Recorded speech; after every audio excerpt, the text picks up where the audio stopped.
मित्रांनो, तुम्ही जुना फोन वापरताय आणि आता बऱ्याच दिवसांचा झालेला आहे आणि तो फोन आता आपोआप बंद होतोय. तर मित्रांनो, हा मोबाईल बंद होऊ नये म्हणून त्यासाठी काय करायचं आहे, तर आपला मोबाईल सारखा जर आपोआप बंद होत असेल तर आपल्याला हा मोबाईल रिसेट मारायचा आहे.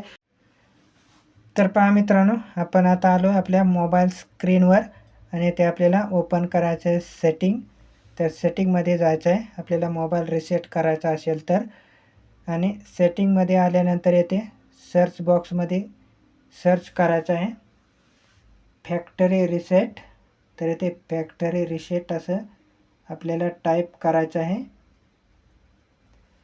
Erase all data factory reset यावरती क्लिक करायचं आहे आणि त्यानंतर आपल्याला येथे खाली पाहू शकता रिसेट फोन, तर यावरती क्लिक करायचं आहे.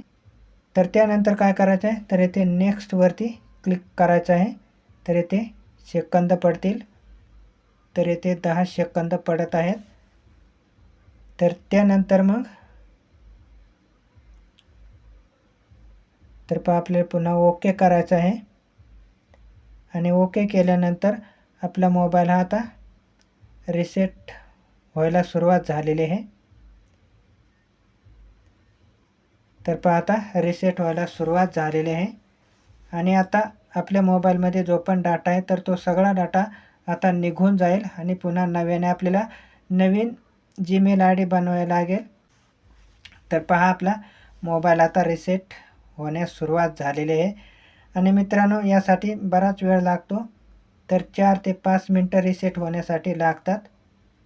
5 ते 6 मिनटानंतर रिसेट झालेलं आहे आणि आता पुन्हा ओपन झालेलं आहे. तर आपल्याला हे एरोचं निशाण दिसत आहे, तर त्यावरती क्लिक करायचं आहे आणि येथे क्लिक केल्यानंतर आपली भाषा निवडायची आहे. तर येथे मी इंग्लिश सिलेक्ट केलेले आहे आणि त्यानंतर पुन्हा येथे नेक्स्टवरती क्लिक करायचं आहे.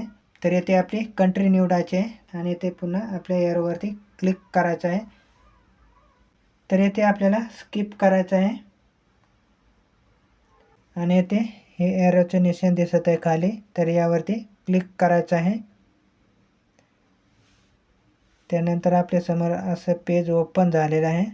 तर खाली आल्यानंतर येथे ॲक्सेप्टवरती क्लिक करायचं आहे. तर येथे क्लिक केल्यानंतर गो इटवरती क्लिक करायचं आहे. अलाउवरती क्लिक करायचं आहे. पुन्हा अलाउवरती क्लिक करायचं आहे. अलाउ करायचं आहे. आपल्याला अलाउ करीत राहायचं आहे. त्यानंतर पुन्हा येथे एरोवरती क्लिक करायचं आहे.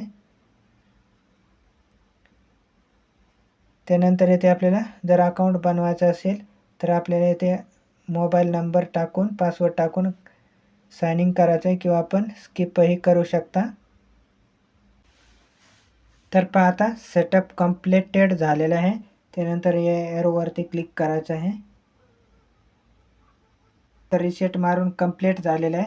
तर अशा प्रकारे मित्रांनो आपण मोबाईल रिसेट मारू शकता. जर आपला मोबाईल हँग होत असेल, आपोआप बंद होत असेल, तर अशा प्रकारे आपण रिसेट मारू शकता. म्हणजे असं रिसेट मारल्याने मित्रांनो आपले जे पण स्टोरेज भरलेलं आहे तर एकदम ते रिकामं होतं आणि मग पुन्हा आपला मोबाईल हा लवकर हँग होत नाही, म्हणजे आपोआप बंद होत नाही.